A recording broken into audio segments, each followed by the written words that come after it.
Seharusnya kan debat ini adalah ajang bagi para pemirsa di seluruh Indonesia untuk melihat apa isi kepala paslon berkaitan dengan kebijakan, berkaitan dengan regulasi, berkaitan dengan apa yang akan mereka usung menjadi prioritas kebijakan ketika nanti menjabat sebagai presiden dan calon dan wakil presiden. Semoga hasil dari debat keempat ini dapat menjadi bahan pertimbangan Anda untuk menentukan pemimpin masa depan. Ya, dan selanjutnya kita akan menyanyikan lagu Bagimu Negeri. Kami mohon kesediaan para calon wakil presiden untuk tetap berada di atas panggung, disertai dengan calon presidennya masing-masing untuk bergabung ke atas panggung. Baik, kami juga ngabisin.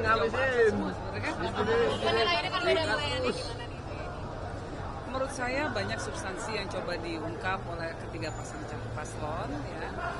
Baik sebetulnya secara umum, walaupun ada satu dua masalah ketika berkaitan dengan sikap. Jadi seharusnya kan debat ini adalah ajang bagi para pemirsa di seluruh Indonesia untuk melihat apa isi kepala paslon berkaitan dengan kebijakan, berkaitan dengan regulasi, berkaitan dengan apa yang akan mereka usung menjadi prioritas kebijakan ketika nanti menjabat sebagai presiden dan calon dan wakil presiden. Nah, agak sedikit disayangkan sih bahwa kemudian suasananya menjadi sedikit rusak ketika ada persoalan cara menyampaikan debat yang tidak sesuai dengan norma kesopanan di Indonesia. Jadi ada penilaian seolah-olah ada paslon tertentu yang berupaya untuk meremehkan paslon lainnya. Nah, menurut saya kita membutuhkan debat yang bermartabat, debat yang menggali substansi, bukan debat yang diisi dengan upaya-upaya untuk menjatuhkan orang lain lewat cara-cara yang tidak sopan. Dari TPS lihat dukungan Pak Mahfud sejauh ini dari awal sampai akhir. Pak Mahfud sendiri sebetulnya adalah orang yang fokusnya pada hukum, ya. Sehingga semua hal banyak dilihat oleh beliau dari sisi hukum. Dan ini justru yang sangat kita butuhkan pada saat ini, karena kebijakan boleh macam-macam, tetapi kalau hukumnya tidak ditegakkan, tidak bisa diimplementasikan. Nah, jadi fokus utamanya Pak Mahfud selalu adalah kembali kepada implementasinya dalam kaitan apakah aturan-aturan yang memang sudah banyak sekali diterbitkan di negara kita ini bisa diimplementasikan, ya, karena kita masih melihat bahwa banyak persoalan-persoalan besar secara teori seolah-olah sudah ada dasar hukumnya, tetapi ketika dalam prakteknya kita melihat bahwa masih banyak sekali terjadi permasalahan karena apa? Persoalan penegakan hukum, konflik agraria contohnya, lalu kemudian penguasaan lahan oleh kelompok-kelompok tertentu, aset negara kita yang begitu besar dikuasai oleh kelompok-kelompok tertentu. Nah, ini soal keadilan, soal penegakan hukum menjadi fokus utama dari seorang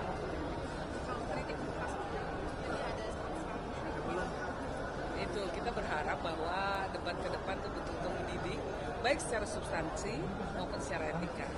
Kita menunjukkan bahwa usia berapapun itu tetap bisa menghargai orang lain, dan bahwa rakyat Indonesia juga membutuhkan toladan soal sikap, toladan dalam hal penyampaian ekspresi yang positif dan sehat, dan toladan dalam hal memperlakukan orang lain dengan rasa hormat. Pemimpin kita harapkan ke depannya adalah orang-orang yang bisa menunjukkan, bisa berekspresi di ruang publik, tidak menjatuhkan orang lain, ataupun dengan secara sengaja menjatuhkan orang lain. Fokus saja pada substansi, biar masyarakat lihat isi kepalanya para paslon seperti apa, sehingga orang nanti jadi seolah-olah orang yang terjadi adalah yang saya khawatirkan setelah debat malam ini adalah orang hanya akan fokus kepada gaya, kepada karakter, kepada cara penyampaian ekspresi, bukan substansi. Nah, kita inginnya perdebatan ini adalah soal substansi. Dengan demikian mempermasalahkan gimmick yang ditunjukkan Mas Gibran atau etika begitu? Nah, ini ada. Ya, itu kan kesannya melecehkan sekali ya. Menurut saya itu debat kalau Dan nggak perlu seperti itu karena tokoh-tokoh yang ada adalah tokoh-tokoh yang sudah dianggap layak oleh publik untuk menjadi calon wakil presiden, dan sehingga adanya rasa saling hormat, ekspresi yang penuh hormat itu menjadi penting sekali untuk ada dalam debat malam ini. Nah, kalau kemudian sengaja untuk menjatuhkan itu ya memang memberikan pelajaran politik yang kurang baik, terutama untuk anak muda. Tentu kita tidak ingin masyarakat itu menilai anak muda tidak ngerti rasa hormat, anak muda tidak punya etika. Nah, justru mereka yang merasa mewakili anak muda justru harus menunjukkan bahwa anak muda itu punya etika, anak muda itu bisa mengekspresikan dirinya dengan penuh rasa hormat kepada orang lain. Oke, siap. Terima kasih. Saya tambah aja ya, sedikit ya.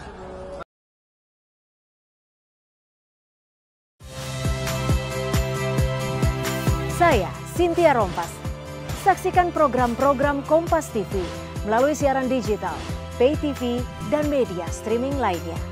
Kompas TV, independen, terpercaya.